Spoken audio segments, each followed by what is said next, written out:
ओम मुनित्रयं नमस्कृत्य दुक्तिः परिभाव्य च वैयाकरणसिद्धान्तकौमुदीं विरच्यते। सर्वेभ्यः श्रोतृभ्यः नमः। अस्माभिः गतपाठे यद्यत् पठितं तद् एकवारं स्मरामः। वयं वैयाकरणसिद्धान्तकौमुदी इत्याख्यस्य ग्रन्थस्य तत्र तद्धितप्रकरणे भवामः। तद्धितप्रकरणस्यापि तत्र अपत्यादिविकारान्तार्थसाधारणप्रत्ययाः इति प्रथमस्य अस्य प्रकरणस्य तत्र द्वितीयः पाठः गतपाठः प्रवृत्तः। तस्मिन् पाठे अस्माभिः समर्थानां प्रथमाद्वा इति सूत्रे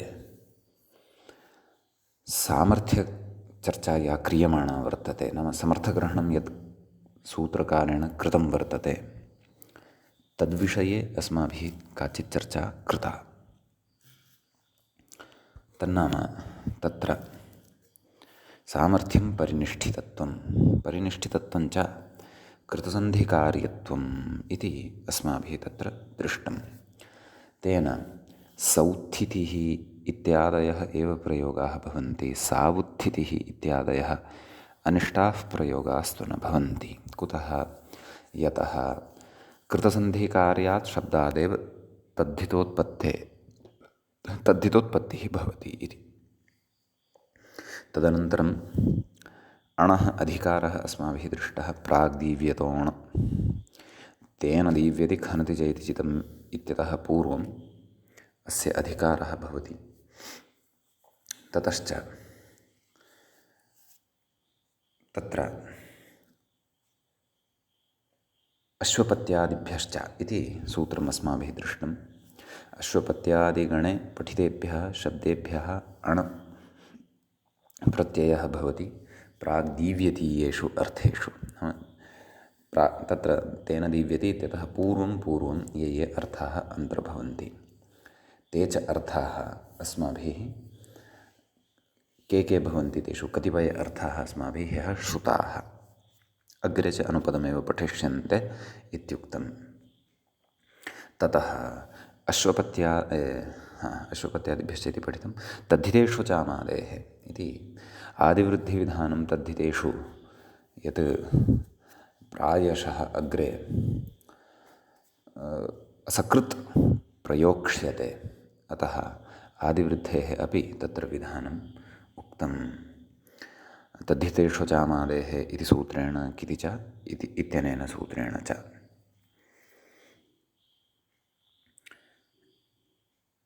एतावान् विषयः अस्माभिः पठितः। तत्र तद्धितेषु चामादेः इति सूत्रं प्रचलति। अपि च अश्वपत्यादिभ्यश्च इत्यस्य सूत्रस्य उदाहरणानां सिद्धेः विचारः अपि कर्तव्यः वर्तते। एतावान् विषयः अस्माभिः गतपाठे चर्चितः। अधुना अस्मिन् पाठे वयम् इदानीम् अग्रे सरामः। एवञ्च तृतीयः पाठः अपत्यादिविकारान्तार्थसाधारणप्रत्ययाः इति प्रकरणस्य आरब्धः भवति। तत्र रूपं साधनीयं वर्तते आश्वपतम् इति।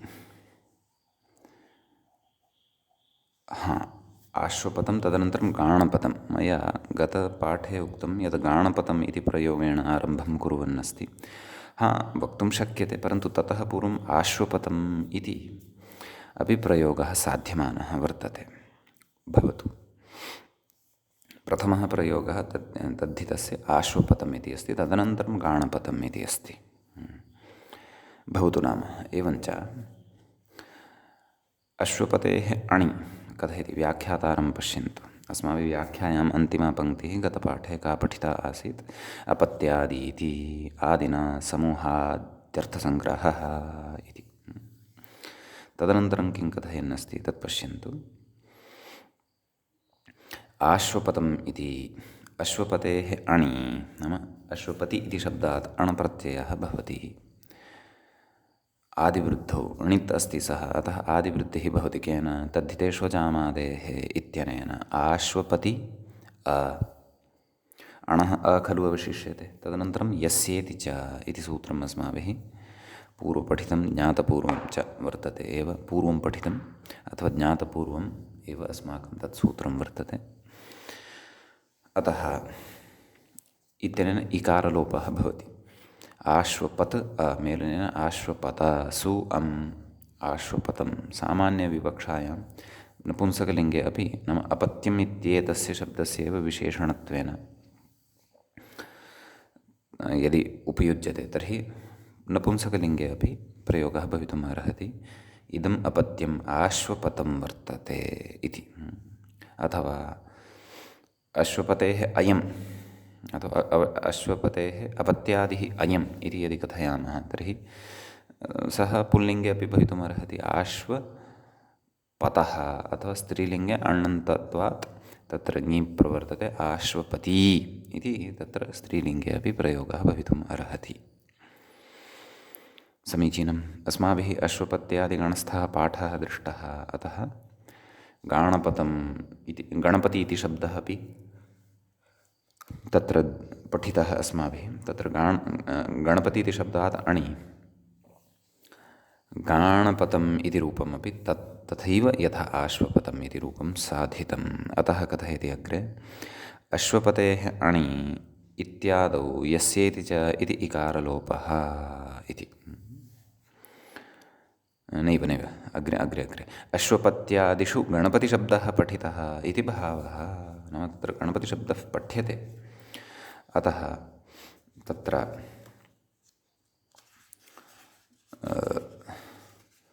तस्मादपि अणं भवति। अतः गणपतेः अपत्यम् अथवा दीव्यतीयेषु अर्थेषु यः कोऽपि अर्थमादाय अत्र अणप्रत्ययः भवितुम् अर्हति।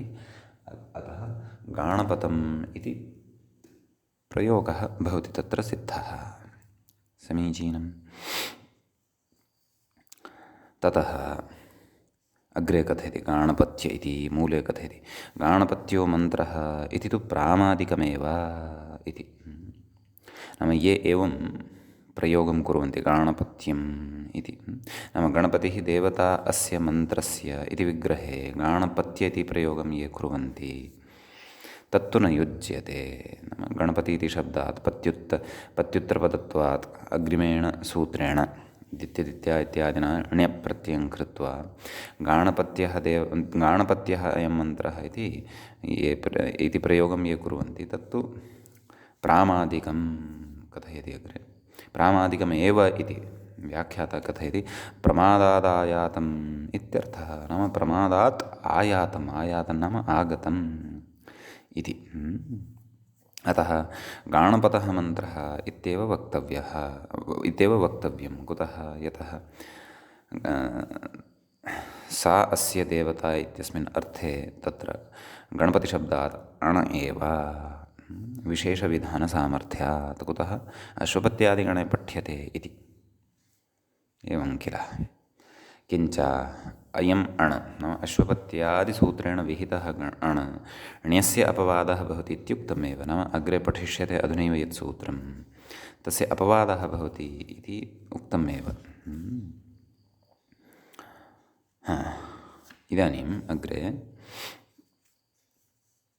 कथयति गणपतिः देवता अस्तु एतज्जातं प्रामादिकमेव इत्यपि जातम्। अग्रे व्याख्याता कथयति गणपतिक्षेत्रपत्यादीनां एवं पठनीयं गणपति क्षेत्रपति आदीनाम् एवं रीत्या विभज्य पदमिदं ज्ञातव्यं। गणपतिक्षेत्रपत्यादीनाम् अश्वपत्यादिगणे पाठस्य वृत्तौ दर्शनादिति भावः इति। नाम गणपति क्षेत्रपति इत्येते शब्दाः तत्र अश्वपत्यादिगणे पठिताः वर्तन्ते। अतः तेभ्यः प्राग्दीव्यतीयेषु अर्थेषु यत्र सास्य देवता इत्यपि अर्थः अन्तर्भवति इति कृत्वा तत्र अण इत्येव प्रत्ययः कर्तव्यः, न तु ण्यप्रत्ययः कर्तव्यः इत्यर्थः। समीचीनम्। एवञ्च एतावान् विशेषः अस्मिन् सूत्रे भवति। एवमेव अन्यानि अपि उदाहरणानि द्रष्टव्यानि तत्र। नाम गणपाठः यः कृतः वर्तते, यथा ज्ञानपति ज्ञानपतं, शतपति शातपतं, धानपतं, स्थानपतं, याज्ञपतं, राष्ट्रपतं, कौलपतं, तत्र गार्हपतं, पाशुपतं, धान्यपतं, धान्वपतं, बान्धुपतं, धार्मपतं, साभापतं, प्राणपतं, क्षयित्रपतम्, एवं रीत्या तत्र ये पठिताः अन्ये शब्दाः तेषामपि एवं अणं विधाय वृद्ध्यादिकं च कृत्वा उदाहरणानि अस्माभिः तानि अपि ज्ञेयानि। अस्तु इति एतावान् कश्चन विशेषः अत्र अस्मिन् सूत्रे भवति। समीचीनम्। इदानीं वयम् अग्रिमं सूत्रं प्रविशामः। अग्रिमं सूत्रं भवति दित्यदित्यादित्यपच्युत्तरपदाण्यः इति। अस्तु, पदच्छेदं पदपरिचयं प्राप्नुमः। दित्यदित्यादित्यपच्युत्तरपदात् इति पञ्चमी विभक्तेः एकवचनान्तं प्रथमं पदं, ण्यः इति प्रथमान्तं पदम्। एवं किल? अत्र विग्रहादिकं व्याख्याता कथयिष्यति। अस्मिन् प्रथमे पदे तु समाहारद्वन्द्वः वर्तते। कुतः? कथं विग्रहः कर्तव्यः? दितिश्च अदितिश्च आदित्यश्च पत्युत्तरपदञ्च दित्यदित्यादित्यपत्युत्तरपदा पदं समाहारद्वन्द्वे एकवचनं नपुंसकलिङ्गञ्च। तस्मात् दित्यदित्यादित्यपत्युत्तरपदात् ण्यः नाम ण्यप्रत्ययो भवति इत्यर्थः। समीचीनम्। अग्रविग्रहादिकं व्याख्याता अपि कथयिष्यति। अत्र प्राग्दीव्यतोण् इत्यतः प्राग्दीव्यतः इति अनुवर्तते। तद्धिताः इत्यस्य अनुवर्तनं वर्तते। न्याप्रातिपदिकात् इति आयाति प्रत्ययः परश्च एते अधिकाराः अत्र वर्तन्ते। समीचीनम्। किं कथयति व्याख्याता तत् पश्यामः। दिति अदिति आदित्य एतेभ्यः इत्यर्थः। नाम एतेभ्यः शब्देभ्यः इत्यर्थः। तत्र पत्युत्तरपदादिति मूले दित्यादिभ्यः पत्युत्तरपदाच्च पत्युत्तरपदात् इत्यस्य विग्रहः कथं कर्तव्यः तत् कृत्वा दर्शयति। किं? पतिः उत्तरपदं यस्य तस्मादिति विग्रहः इति। अतः तस्मात् पत्युत्तरपदात् इति। तर्हि सूत्रार्थं पश्यामः पूर्णतया। दित्यादिभ्यः नाम दित्यादयः कति सन्ति? त्रयः वर्तन्ते, ये सूत्रे एव पठिताः वर्तन्ते। दिति अदिति आदित्य एतेभ्यः शब्देभ्यः पत्युत्तरपदाच्च नाम तादृशाः शब्दाः ये शब्दाः पत्युत्तरपदत्वं भजन्ते, नाम येषां समस्तपदानाम् उत्तरपदं पतिः इति अस्ति। तेभ्यश्च तत्र प्राग्दीव्यतीयेषु अर्थेषु ण्यः स्यात्।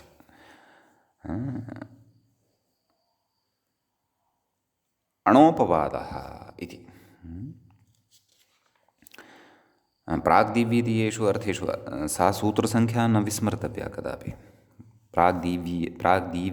प्राग्दीव्यतोण् इति अधिकारः यः कृतः वर्तते सः क्व यावत् इति न विस्मर्तव्यं। यतः तेन दीव्यति खनति चेति चतुर्थाध्यायस्य चतुर्थपादस्य द्वितीयात् सूत्रात् पूर्वं प्राग्दीव्यति नाम प्राग्दीव्यतीयाः अर्थाः भवन्ति इति। अर्थात् तेन दीव्यति घनति चेति चितम् इति अवधिः सर्वदापि स्मर्तव्यः। ततः पूर्वं ये अर्थाः पठिताः ते तु अग्रे ज्ञास्यन्ते। अस्तु, किमुच्यते? तर्हि एतेभ्यः ण्यप्रत्ययः भवति। कथयति अणः अपवादः इति। कुतः? विशेषविहितत्वात् इति। अश्वपत्यादिगणसन्दर्भे अण् अस्य ण्यस्य अपवादः, एवं खलु। अन्यत्र अत्र विशेषविहितत्वात् तु अयम् अणः अपवादः। तत्पूर्वमुक्तमेव, नाम प्राग्दीव्यतीयेषु अर्थेषु सामान्येन सर्वत्र अण् विधीयते, परन्तु क्व यत्र विशेषप्रत्ययनिर्देशः न कृतः वर्तते इति समर्थव्यम्। यत्र तु यथा अत्र प्रकृते एव यत्र तु प्रत्ययस्य निर्देशः यत्र कृतः वर्तते तत्र तु सः विशेषतया निर्दिष्टः प्रत्ययः अणः अपवादः भवत्येव इत्यर्थः। समीचीनं भवतु। अग्रे उदाहरणं प्रविशामः। दैत्यः इति उदाहरणं दत्तं। विग्रहः कथं? दितेः अपत्यम् इति विग्रहः। अलौकिकविग्रहः कथं? दिति ङस् ण्य, ण्यस्य किमवशिष्यते? य। कृत्तद्धितमासाश्चैतन्येन प्रातिसंज्ञा सुब्लुक्। एषा प्रक्रिया अग्रे सर्वत्र भविष्यति। नाम तद्धितानां या प्रक्रिया सा तत्र कदाचित् लाघवेनपि यदि उच्येत तर्हि भवद्भिः सर्वत्र एषा प्रक्रिया अवगन्तव्या। एषा प्रक्रिया अवगन्तव्या एव। नाम पूर्वं लौकिकविग्रहः, तदनन्तरम् अलौकिकविग्रहः, तदनन्तरं प्रातिपदिकसंज्ञा, अलौकिकविग्रहवेलायां तद्धितोत्पत्तिः अपि, तदनन्तरं प्रातिपदिकसंज्ञा, प्रातिपदिकत्वात् सुबुलुक्, ततः परं तत्र आदिवृद्ध्यादिकम् अथवा अन्यत् सन्ध्यादिकार्यं यत् पश्चात् प्राप्तं भवति अथवा लोपादिकं भवति तत्सर्वं तत्र कर्तव्यं। तद्धितोत्पत्तिस्तु सन्धिकार्यात् परमेव इति तु अस्माभिः सोऽपि सिद्धान्तः दृष्टः एव। अस्तु। आम्, तर्हि दिति अण्, दिति आदिवृद्धिः केन? तद्धितेषु जामादेः इत्यनेन। दैति यस्येति चैत्यनेन अकारलोपः। तदेव कथयन्नस्ति अग्रे। दितेरण्यप्रत्ययः चुटु इति णकारः इत् कस्य? ण्य इति प्रत्ययस्य आदिवृद्धिः यस्येति चेति इकारलोपः। यस्येति चैत्यनेन इकारस्य लोपः क्रियते। समीचीनम्। अतः अत्र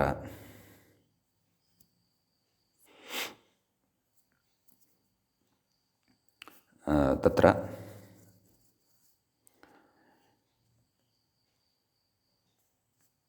दैत् य, दैत्य सुसस्य ऋतुविसर्गे सति दैत्यः इति प्रयोगः सिद्ध्यति इत्यर्थः। अग्रिमः शब्दः कः? अदिति इति शब्दः वर्तते। अदिति इति शब्दादपि अण्यप्रत्ययः अपत्याद्यर्थे। आदिशब्दः कुतः योज्यते? यतः प्राग्दीव्यतीयेषु अन्येपि अर्थाः वर्तन्ते। अतः अपत्यादि इति शेषः इति। अतः किमुक्तवान्? अदितेः आदित्यस्य वा आदित्यः इत्येव प्रयोगः भवति। अदितेः अपत्यादिः अथवा आदित्यस्य वा अपत्यादिः, सः आदित्यः एव भवति। नाम अत्र उभयत्रापि आदित्यः इत्येव प्रयोगः सिद्ध्यति। समीचीनम्। एवम् अस्ति।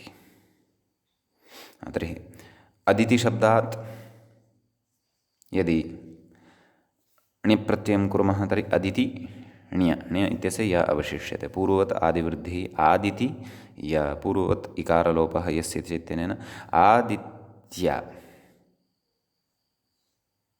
एवं खलु? तदेव कथयति अग्रे। जाताद्यर्थेण्ये आदिवृद्धौ यस्येति च इति लोपः आदित्यः इति रूपं। समीचीनम्। अदिति इति शब्दस्य तु पूर्वं सिद्धिः अस्माभिः कृता। इदानीम् आदित्यशब्दादपि आदित्य इत्येव भवति इति तद् अग्रे इदानीम् उच्यमानं वर्तते। एतावता किमुक्तवान्? जाताद्यर्थे, तत्र जातः अथवा तस्याः सकाशात् जातः अथवा तस्याः अपत्यम् इत्यादयः अपि अर्थाः तत्र ग्राह्याः। एवं किल? अतः अदिति शब्दात् ण्यप्रत्ययः सति पूर्वतः यथा दैत्यः इति रूपं साधितं तद्वत् आदित्यः इत्यपि प्रयोगः सिद्ध्यति। समीचीनम्। आदित्यशब्दात् कथयति अग्रे पश्यन्तु। आदित्यशब्दात् ण्ये नाम आदित्य इति अकारान्तः यः शब्दः तस्मात् ण्यप्रत्ययः परतः भवति। ण्ये आदिवृद्धौ आदिवृद्धौ तत्र आदिवर्णः वृद्धिरूपः एव वर्तते आ इति। अतः तत्र पर्जन्यवल्लक्षणप्रवृत्तिः भवति। पर्जन्यवल्लक्षणप्रवृत्तिश्च अस्माभिः पूर्वं चर्चिता।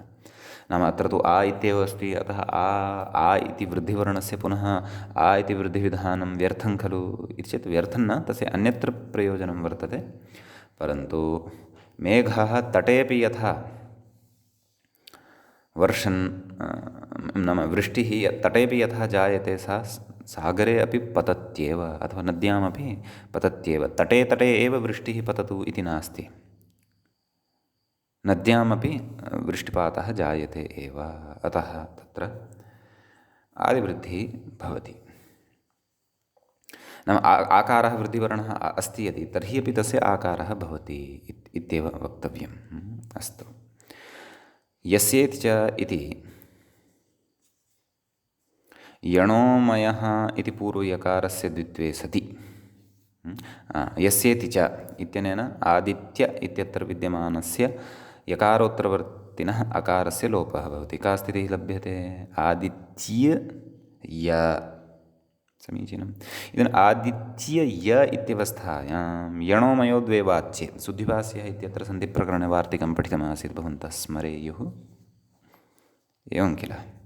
तत्र मयः इति पञ्चमी, यणः इति षष्ठी इत्यस्मिन् पक्षे तत्र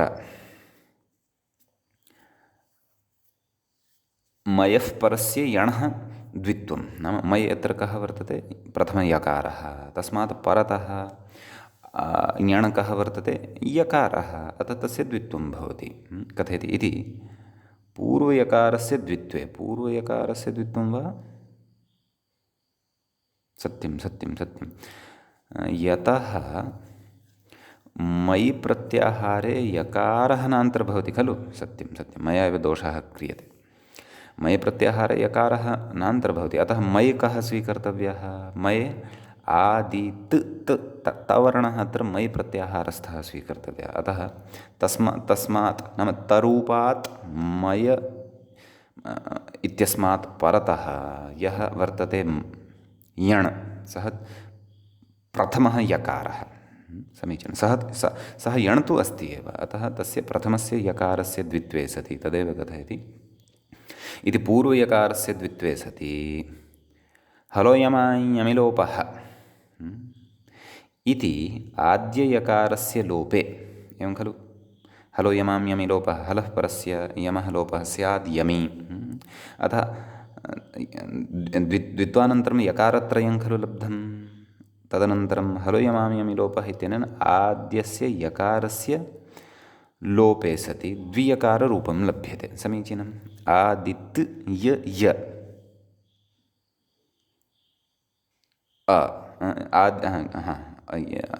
अकारस्तु अन्ते अस्ति एव, सः अकारः ण्यप्रत्ययस्य अकारः वर्तते। अतः तत्र द्वियकाररूपं लभ्यते।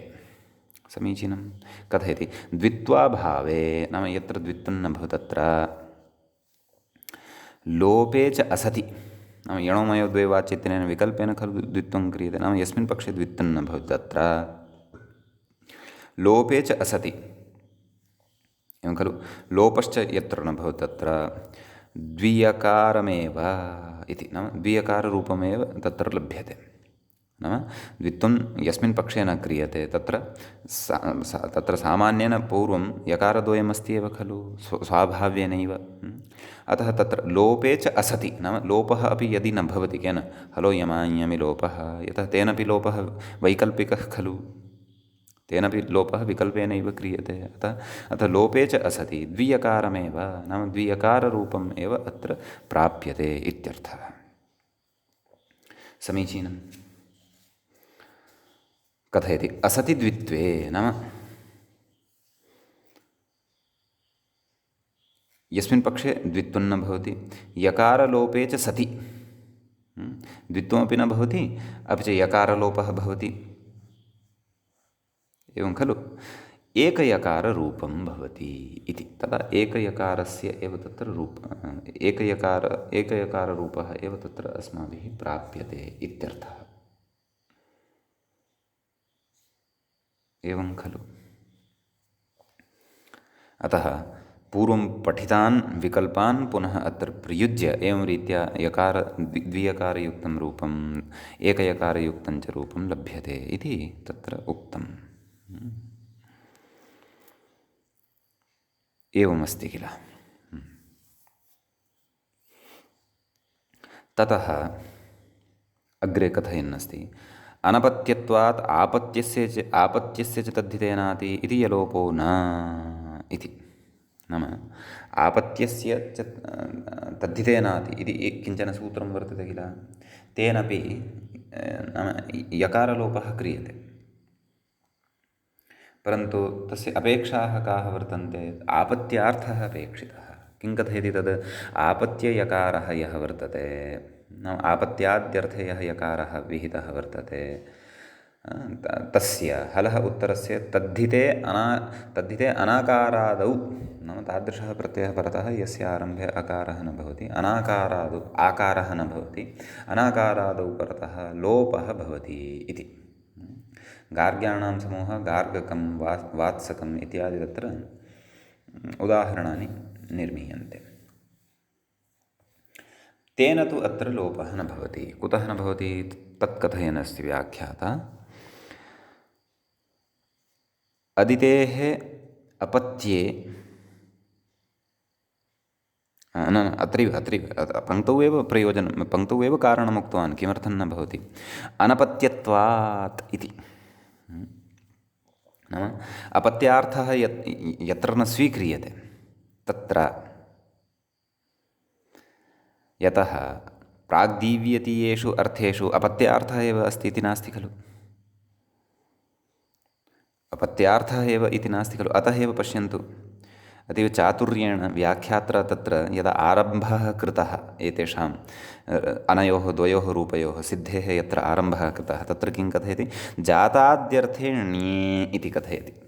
यद्यपि अपत्यार्थोपि भवितुमर्हति, क्लेशो नास्ति। अपत्यार्थः यदि तर्हि तु आपत्यस्य तद्धितेनाति इत्यनेन तत्र यकारलोपः भवितुम् अर्हति, परन्तु अपत्यार्थः यदि नास्ति, अतः अत्र कः अर्थः स्वीकृतः वर्तते, जाताद्यर्थः स्वीकृतः वर्तते। नाम तत्र जातः इत्याद्यर्थे तु तेन अत्र यकारलोपः भवितुं नार्हति इति। कुतः, अनपत्यत्वात्। नाम यदि अनपत्यार्थः अत्र स्वीक्रियते तर्हि, यद्यपि अपत्यार्थोपि स्वीकर्तुं शक्यते, क्लेशो नास्ति, परन्तु कश्चन विचारः अत्र अस्माकं, नाम स्पष्टतायै कश्चन विचारः अत्र व्याख्यात्रा वक्तुम् इष्टः इति कृत्वा अत्र जाताद्यर्थः एव स्वीकृतः। यद्यपि आपत्यार्थे अपि आदित्यः इति रूपं भवितुम् अर्हति, तत्र अपत्यार्थे आदित्यः इति रूपं न भवितुम् अर्हति इति नास्ति। समीचीनं। तत्र इदञ्च यत् सूत्रं वर्तते,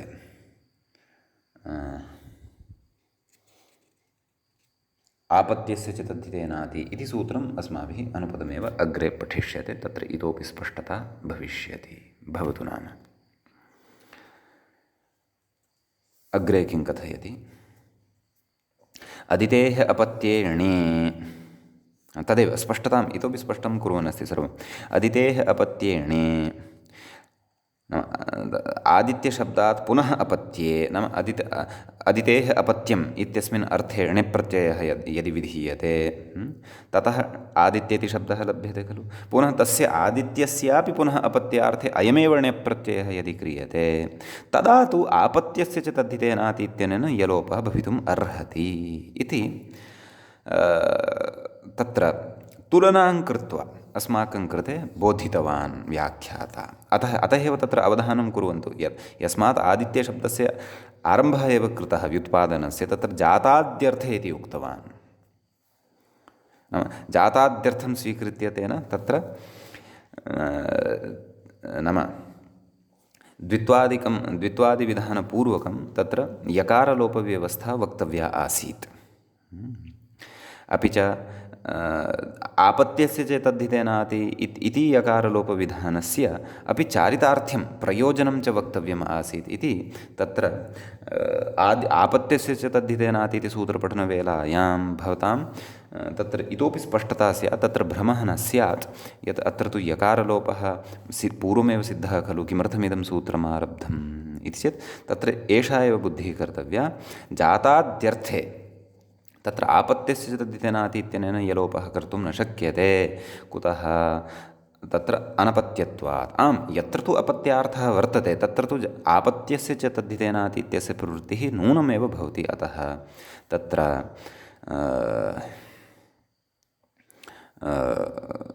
अदितेः अपत्यम् आदित्यः इति यत् साधितम्, आदित्यस्यापि अपत्यम् इत्यत्र आपत्यस्य च तद्धितेनादित्यनेनैव यकारलोपः तत्र अवगन्तव्यः। पूर्वं जाताद्यर्थे तु तत्र हलोयमाय्यमिलोपः इत्यनेन व्यवस्था अवगन्तव्या। तत्र अस्य प्रवृत्तिः न। कुतः? अपत्यार्थाभावात् इति। अपत्यार्थे गम्यमाने तु अस्य प्रवृत्तौ नास्ति क्लेशः इति कश्चन विषयः अत्र बोधितः। उत्तरोत्तरम् अस्य निश्चयेन प्रयोजनं भविष्यति। मन्ये अस्माभिरपि एषः विषयः अत्र अवगतः इति। समीचीनं भवतु।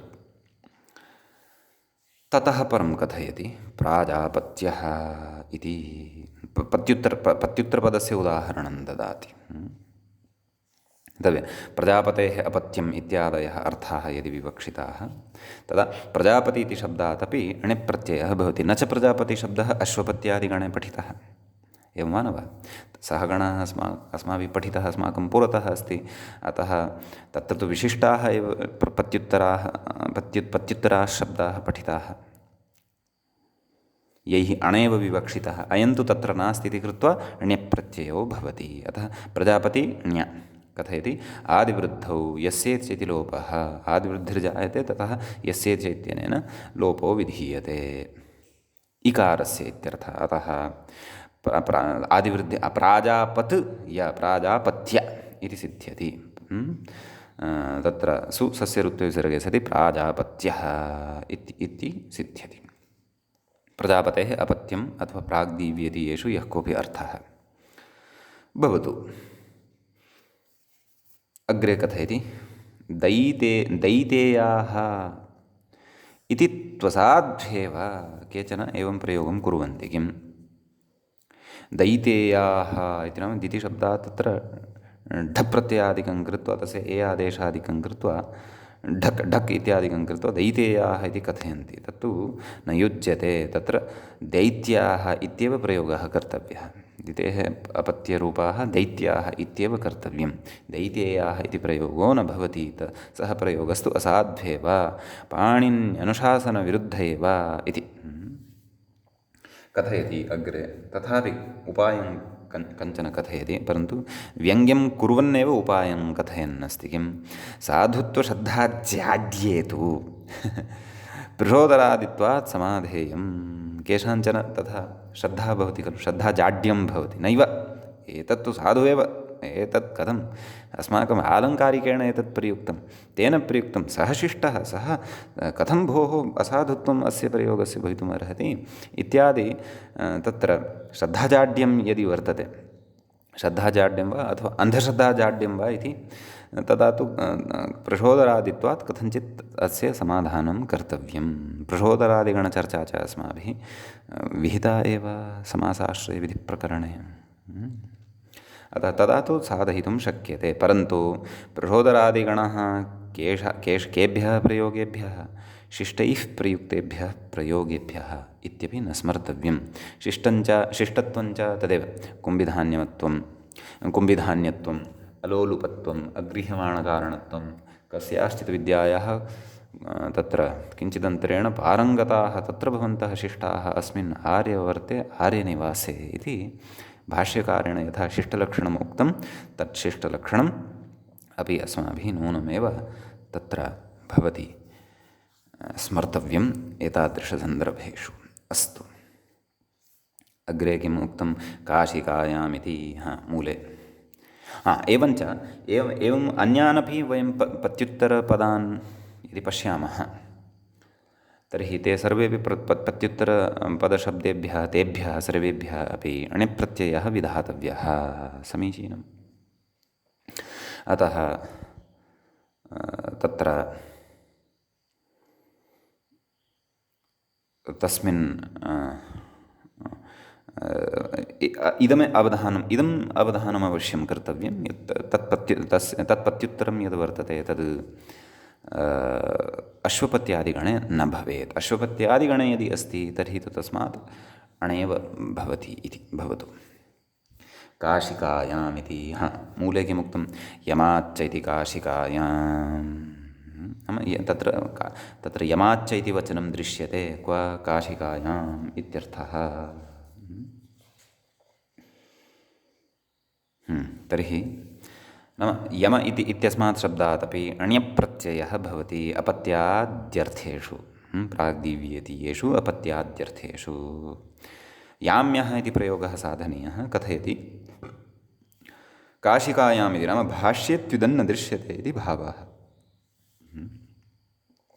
परन्तु काशिकाकारस्य मतं स्वीकृतवान् अस्ति दीक्षितः, अन्यथा इदं तु प्रामादिकमेव इति कथयति स्म। तत्र यथा कथयति, परन्तु निश्चयेन एतेन क्वचित् याम्यः इति प्रयोगः दृष्टः स्यात् एतेनपि दीक्षितेनापि। अत एव अत्र साक्षात् खण्डनवचः न उक्तवान्। उद्ग्रन्थे खण्डनं कृतं स्याद् वा न वा तत्तु द्रष्टव्यं। परन्तु सद्यः अत्र नो चेत् यत् सुतरां यत्र प्रयोगमपि न पश्यति तादृशं तत्र अनुक्षणं कथयति इदं तु प्रामादिकम् एव, यत् काशिकायाम् उक्तं तत्तु निर्मूलं, परन्तु स्वीकृतवान् अस्ति। अस्तु, तर्हि वस्तुतः कौमुदी अपि तुलनात्मकम् अध्ययनम् अस्य रिसर्च् वर्क् आसीत् खलु, यत् शोधकार्यमासीत् कस्य दीक्षितस्य। परन्तु प्रक्रियाक्रमेण सिद्धान्तम् उपनिबद्धवान् इति कृत्वा ग्रन्थस्य अस्य प्रसिद्धिः जाता बहु नाम। तर्हि यमस्य अपत्यादि इति विग्रहः कथयति व्याख्याता अग्रे। यम यम य आदिवृद्धिः याम य भत्वात् यस्य चैत्यनेन अकारस्य लोपः याम याम्य, अतः यमस्य अपत्यं याम्यः इति प्रयोगः काशिकाकारमतेन सिद्ध्यति इत्यर्थः। परन्तु भाष्ये तु न दृश्यते इत्युक्तमेव। अस्तु, इदानीं भाष्ये यद्दृश्यते तदुच्यते। तत् किं? तद्वार्तिकं। समीचीनं। वार्तिकं वर्तते पृथिव्याज्ञायम् इति मूले पश्यामः। पृथिव्याज्ञायम् कथं अस्य विभागः कथम् इति चेत् पृथिव्याः इति तत्र शाकल्यलोपः जातः वर्तते। अतः पृथिव्याः इति तत्र पञ्चमी विभक्तेः एकवचनं भवति। नाम पृथिवी इति शब्दात् इति पृथिवी इति ईकारान्तः स्त्रीलिङ्गे विद्यमानः शब्दः यः तस्मात् इत्यर्थः। ञाञं कथं विग्रहः? प्रथमाद्विवचनान्तं तत् विधीयमानं पदं ञाञौ ञश्च ऐञ्च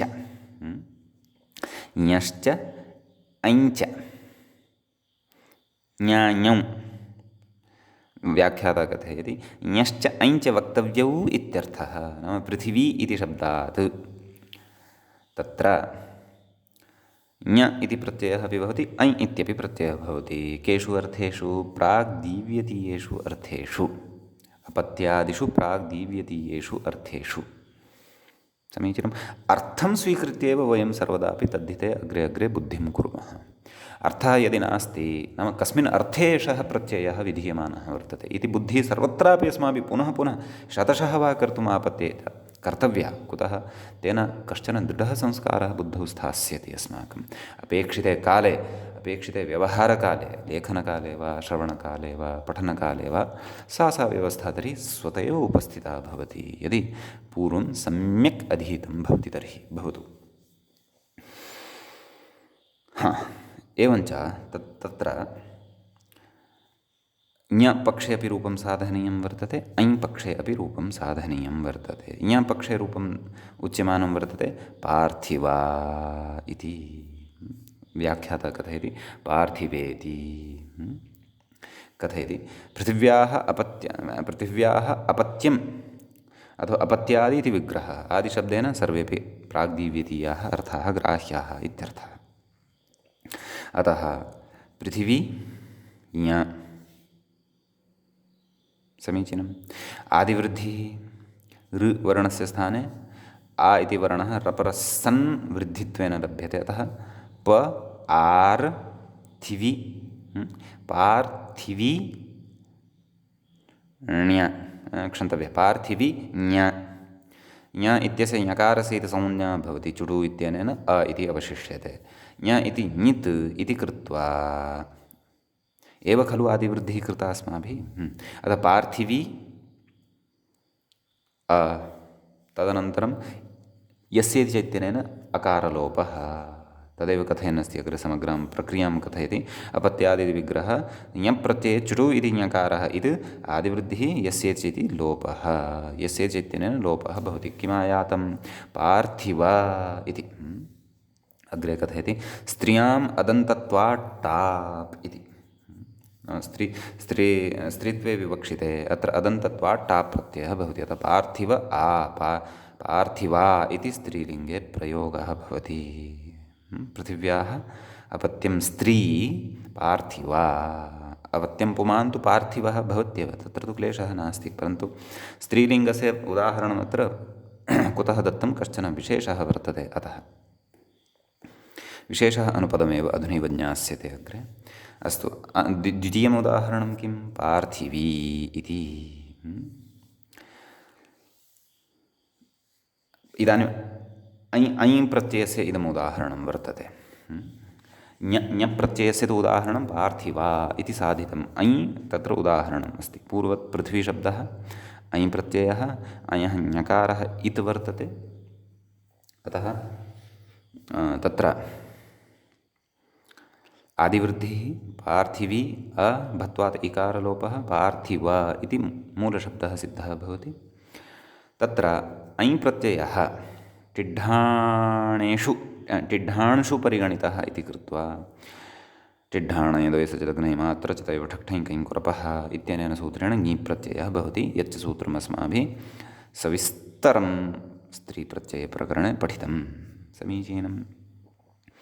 अतः पार्थिव ई पुनः भत्वात् अकारलोपः अकारलोपः पुनः भत्वात् पार्थिव ई पार्थिवी सुप्रत्ययः तस्य हल्ङ्यादिना सोर्लोपः पार्थिवी इति रूपं सिद्ध्यति इत्यर्थः। समीचीनम्। अग्रे कथयति ञप्रत्ययस्यैव विधौ ङीप् न स्यात्। नाम अयं यदि कुर्यात् नाम तत्र ञ इति प्रत्ययम् एव कुर्यात्, अयम् इति न वदेत् कः वार्तिककारः, तर्हि तु ङीप् न सम्भवेत् खलु। यतः तत्र ञ प्रत्ययः टिड्ढाणुषु न पठितः, तत्र ऐ तु पठितः।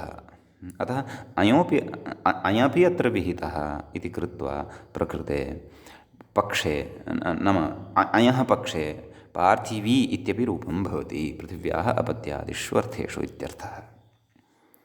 समीचीनम्। अग्रे कथयति अमः एव विधौ टाप् न स्यात्। अस्यां पङ्क्तौ किञ्चित् परिष्कारः कर्तव्यः।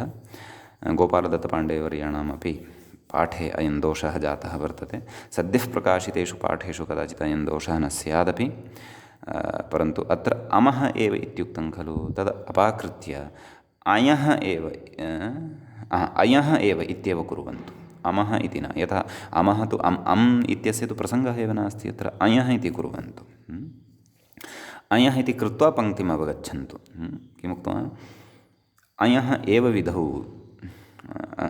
विधौ टाप् न स्यात् इति। नाम अयः एव यदि विधिः क्रियेत, ञ इत्यस्य विधिः न क्रियेत, नाम ञ इति प्रत्ययस्य विधानं न क्रियेत, तर्हि टाप् न स्यात्। ञ इत्येव क्रियेत तर्हि ङीप् न स्यात्, अञ् इत्येव क्रियेत तर्हि टाप् न स्यात्, अपेक्षितं तु उभयमपि, अतः कथयति तस्माद् उभयविधिः, अतः उभयविधिः क्रियते। एतत् सूचनाय स्त्रीलिङ्गोदाहरणम् इति बोधितम् इति बोध्यं। नाम एतां विशिष्टां व्यवस्थां कथयितुमेव स्त्रीलिङ्गस्य उदाहरणं स्वीकृतवान् ग्रन्थकारः। अन्यथा पुल्लिङ्गे तु उभयत्रापि पार्थिवः इत्येव रूपं सिद्ध्यति स्म, नपुंसकलिङ्गे वा न वा, तदा तु पार्थिव इति एकः एव प्रयोगः लभ्यते स्म। तेन प्रयोजनं स्फुटं न ज्ञायते स्म। नाम ञ किमर्थं पुनः ऐं किमर्थं, यतः उभयोः अ इत्येव अवशिष्यते। प्रयोजनमस्ति स्त्रियां स्त्रीलिङ्गे इत्यर्थः। अस्तु, इति एतद्वार्तिकगतविशेषः। इदानीम् अग्रे तत्र पठ्यते वार्तिकान्तरं। वार्तिकम् एवं भवति, देवाज्ञञौ, तस्य पदच्छेदः द्रष्टव्यः। देवात् इति पञ्चमी विभक्तेः एकवचनं भवति। यञौ द्वितीयं पदं किं? यञौ, अर्थात् तस्य पदच्छेदं यदि कुर्मः, यञ्च अञ्च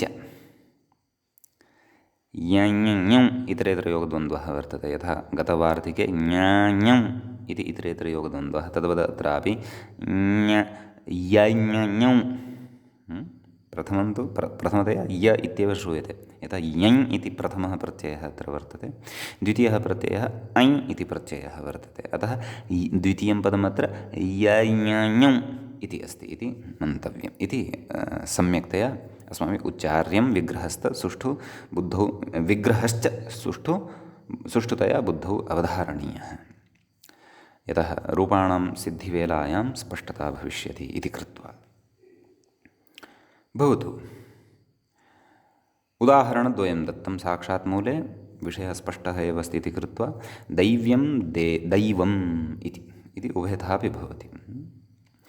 अपत्यादिषु अर्थेषु समीचीनम् उच्यते। देवस्यापत्यादिति विग्रहः इति कथयति। ञञ् ऐञ्च आदिवृद्धौ यस्येत् च इति लोपः। नाम ञञ् प्रत्ययः यत्र भवति तत्र देवशब्दात् ञञ् आदिवृद्धिः, एकारस्य ऐ इति वृद्धिः, दैव यस्येत् चैतन्येन अकारलोपः, दैव दैव्य सु अं दैव्यम् इति। पक्षे दैवं, तत्र कः प्रत्ययः? ऐ इति प्रत्ययः, ङित्वात् आदिवृद्धिः, दैव वकारोत्तरवर्ती यः अकारः तस्य लोपः, दैव दैव सु अं पूर्वरूपादिकं कृत्वा दैवम् इति प्रयोगः सिद्ध्यति इत्यर्थः। समीचीनम्। इति एतत् वार्तिकगतः विशेषः। इदानीम् अग्रिमं वार्तिकं वयं प्रविशामः। अग्रिमं वार्तिकं भवति एवं। बहिषष्टिलोपो यञ्च इति। तत्र किं कथयति? आदौ वार्तिकस्य पदच्छेदं पश्यन्तु। बहिषः षष्ठीविभक्तेः एकवचनं, नाम तत्र बहिस् इति शब्दः भवति, तस्य षष्ठीविभक्तेः एकवचनान्तम् इदं भवति। समीचीनम्। षष्ठी पञ्चमी वक्तव्या वस्तुतः, यतः अस्मात् ञञ् इति प्रत्ययः विधीयते। बहिष् इति शब्दात् ञञ् प्रत्ययः भवति। अपि च टिलोपः, नाम ञञ् परतः बहिष् इति शब्दस्य यः टिभागः वर्तते तस्य लोपः अपि भवति इति। अतः तत्र विभक्तिभेदेन व्याख्येयं। प्रत्ययपक्षे तु पञ्चमी स्वीकर्तव्या, टिलोपपक्षे तत्र षष्ठी स्वीकर्तुं शक्यते व्याख्यासौकर्यात् इति चिन्तयामि। अस्तु, व्याख्यातारमपि पश्यामः किं कथयति। एवं खलु तर्हि बहिषः इत्यत्र विभक्तिः स्वीकृता टिलोपः इति टेः लोपः टेर्लोपः टिलोपः षष्ठीसमासः भवति प्रथमान्तमिदं पदं भवति यञ् इति प्रथमान्तं भवति च इति अव्ययं भवति अस्तु अग्रे उच्यते बहिस् इति सकारान्तम् अव्ययम् अस्तु अर्थं कुर्वन् अस्ति वार्तिकस्य अर्थं कुर्वन् अस्ति किं कथयति तस्मात् नाम बहिस् इति शब्दात् प्राग्दीव्यतीयेषु अर्थेषु यञ् कः प्रत्ययः यञ् तच्च गतवार्तिकात् अनुवर्तते देवाज्ञञ् ञञ् इति चकारः पठितः खलु अतः प्रकृतेष्टिलोपश्च वक्तव्यम् इति नाम टिलोपश्च इति वक्तव्यम् इति नाम यस्याः प्रकृतेः प्रकृति बहिस् इत्येव भवति तत्र यञ् विहितः तस्याः प्रकृतेः टिलोपः भवति इत्यर्थः समीचीनम् इति वार्तिकस्य अर्थः रूपं साधनीयं बाह्यः मूले दत्तं कः अर्थः बहिर्भवः इत्यादि विग्रहः बहिषः अपत्यम् इति तु विग्रहः न कृतः अथवा बहिः अपत्यम् इति विग्रहः न कृतः असम्भवात् बहिः इत्यस्य अपत्यं भवितुमर्हति वा न खलु सः तु कश्चन बहिः इति तु कश्चन स्थानविशेषः आकाशरूपः अस्तु अतः तत्र बहिर्भवः इत्यर्थः कृतः कुतः यथा प्राग्दीव्यतीयेषु अर्थेषु तत्र भवः इत्यपि अर्थः अन्तर्भवति इति कृत्वा समीचीनम् एवं तर्हि प्रकृते का स्थितिः इति विग्रहः कथयति यञ् टिलोपे आदिवृद्धिः नाम यञ् प्रत्ययः भवति एवं खलु बहिस् सकारान्तता तत्र भवति पश्चात् तत्र षत्वादिरूपेण बहिषः इत्यादि विग्रह इत्यादि विभक्तिनिर्देशवेलायां षकारः श्रूयते वस्तुतः मूलतः सकारान्तः सः शब्दः कथयति तर्हि बहिस् इत्यस्मात् यञ् प्रत्ययः आदिवृद्धिः बाहिस् या यञ् इति ञित् वर्तते अतः तद्धितेषु जामादेः इत्यनेन आदिवृद्धिः एवं खलु बाहिस् य ततः टिलोपः अनेन एव वार्तिकेन अतः बाह् य मेलनेन बाह्य सु सस्य ऋत्वे विसर्गे सति बाह्यः इति उदाहरणं सिद्ध्यति लिङ्गान्तरे अपि भवितुमर्हति बाह्यं बाह्या वा इति कथयति अग्रे अव्ययानां भमात्रटिलोपः इत्यस्य अनित्यत्वज्ञापनार्थम् इह टिलोपविधानम् इति बहिस् इति अव्ययं वर्तते खलु अतः अव्ययानां भमात्रे टिलोपः इत्यनेन एव वार्तिकेन प्रकृते टेः लोपः सम्भवति खलु परन्तु तथापि अत्र टिलोपः इति वचनं कृतं तेन ज्ञायते यत् अव्ययानां भमात्रे टिलोपः इति क्वचित् प्रवर्तते क्वचित् न प्रवर्तते इत्यर्थः नाम सर्वेषामपि अव्ययानां तत्र भसंज्ञायां प्राप्तायां टिलोपः भवत्येव इति नास्ति क्वचित् प्रयोगं लक्ष्यीकृत्य सः टिलोपः नापि भवति तत् स्थलमपि दर्शयति व्याख्याता किं तद् कथयति तेन आराद्भवः आरातीयः इत्यादि सिद्ध्यति इत्यर्थः आराद्भवः आरातीयः तत्र आरात् इति अव्ययं समीपार्थे दूरार्थे च भवति इति वयं जानीमः अतः तस्मात् छप् प्रत्यये सति तस्य ईयादेशे च सति भत्वं प्राप्तं तर्हि भत्वात् अव्ययानां भमात्रे टिलोपः इत्यनेन टिलोपः स्यात् परन्तु प्रकृतवार्तिके टिलोपग्रहणेन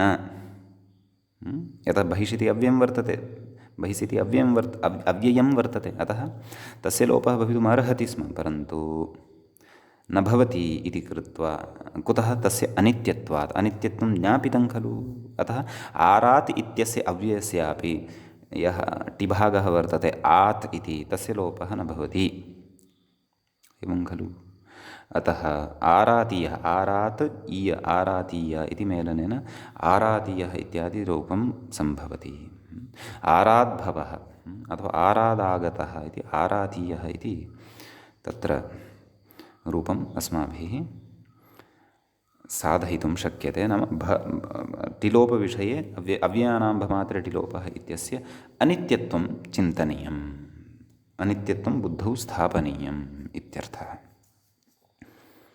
समीचीनं भवतु।